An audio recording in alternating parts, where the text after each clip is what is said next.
నమస్తే శ్రీ మాత్రే నమః శ్రీ గురుభ్యో నమః. జూన్ నెల 12, 2025 గురువారం నాటి పంచాంగం ప్రకారము శ్రీ విశ్వావసు నామ సంవత్సరం ఉత్తరాయణం గ్రీష్మ ఋతువు జ్యేష్ఠమాసం కృష్ణపక్షం సూర్యోదయ సమయము తెల్లవారుజామున 5:45 ఈ రోజు సూర్యాస్తమ సమయం సాయంత్రం 6:46 వరకు. ఈ రోజు తిథి పాడ్యమి మధ్యాహ్నం 2:25 వరకు. తదుపరి విద్యా తిథి ప్రవేశము. ఈ రోజు నక్షత్రము మూల నక్షత్రము రాత్రి 9:47 వరకే. తదుపరి పూర్వాషాఢ నక్షత్ర ప్రవేశము. ఈ వర్జము రాత్రి 8:13 నుంచి రాత్రి 9:56 వరకు. దుర్ముహూర్త సమయము మధ్యాహ్నం 3:18 నుంచి సాయంత్రం 4:10 వరకు. రాహుకాల సమయము మధ్యాహ్నం 1:53 నుంచి మధ్యాహ్నం 3:31 వరకు. బ్రహ్మముహూర్త సమయం తెల్లవారుజామున 4:09 నుంచి 4:57 వరకు. అమృత గడియలు మధ్యాహ్న సమయంలో 3:08 నుంచి సాయంత్రం 4:51 వరకు. ఈరోజు అభిజిత్ ముహూర్తం 11:50 నుంచి మధ్యాహ్నం 12:42 వరకు. ఇది నేటి పంచాంగం. నమస్తే. తదుపరి రాశి కర్కాటక రాశి. ఈ రాశి వారి యొక్క గ్రహస్థితులు బుధుడు 11వ స్థానంలోను సూర్యుడు 12వ స్థానంలోను సంచారం చేస్తున్నారు.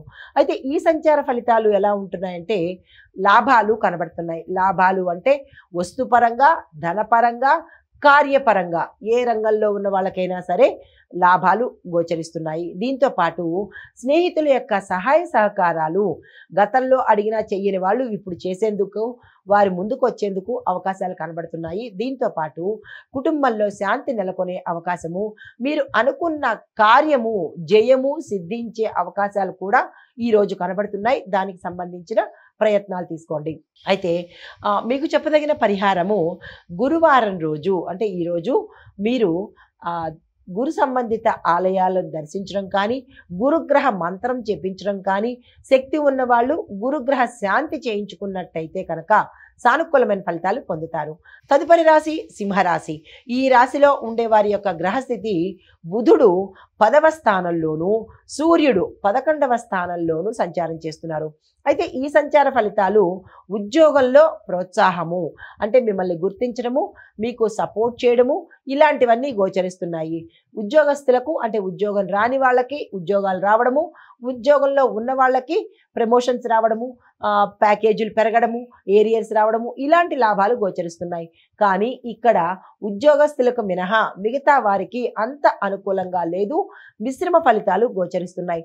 మీకు చెప్పదగిన పరిహారము సూర్యారాధన తప్పనిసరిగా చేసుకోండి. దీంతో పాటు సూర్యుడికి సంబంధించినటువంటి గోధుమలు కానీ ఎర్రని వస్త్రాలు కానీ మీ చేత్తో కనీసం ఒక వస్త్రమైనా లేదా ఒక కేజింపావు గోధుమలైనా సరే మీ శక్తి కొద్దీ దానంగా ఇచ్చుకునే ప్రయత్నం చేసుకోండి. తదుపరి రాశి కన్యా రాశి. ఈ రాశి వారి యొక్క గ్రహస్థితులు బుధుడు 9వ ఇంట సూర్యుడు 10వ ఇంట సంచారం చేస్తున్నారు. ఈ సంచార ఫలితాలు విద్యార్థులకు చదువులో మంచి ఫలితాలు గోచరిస్తున్నాయి. సంతానం కోసం ప్రయత్నం చేసే వారికి సంతాన యోగం గోచరిస్తోంది. వివాహానికి ఈ రోజు అంటే వివాహ ప్రయత్నానికి ఈ రోజు అనుకూలంగా లేదు. తదుపరి రోజుకు వాయిదా వేసుకోండి. కానీ ఈ రోజైతే పెళ్లి సంబంధాల కోసం మాట్లాడడం కానీ లేదా ప్రయత్నాలు చేయడం కానీ ఈ రోజైతే చేసుకోకండి. మీకు చెప్పదగిన పరిహారము గురువారం రోజు అన్నదానం చేసుకోవడంతో పాటు గణపతికి పూజ చేసుకున్నట్టయితే మీ యొక్క కష్టం కానీ కోరిక కానీ చెప్పుకొని గణపతి పూజ చేసినట్టయితే కనుక సానుకూలమైన ఫలితాలు పొందుతారు.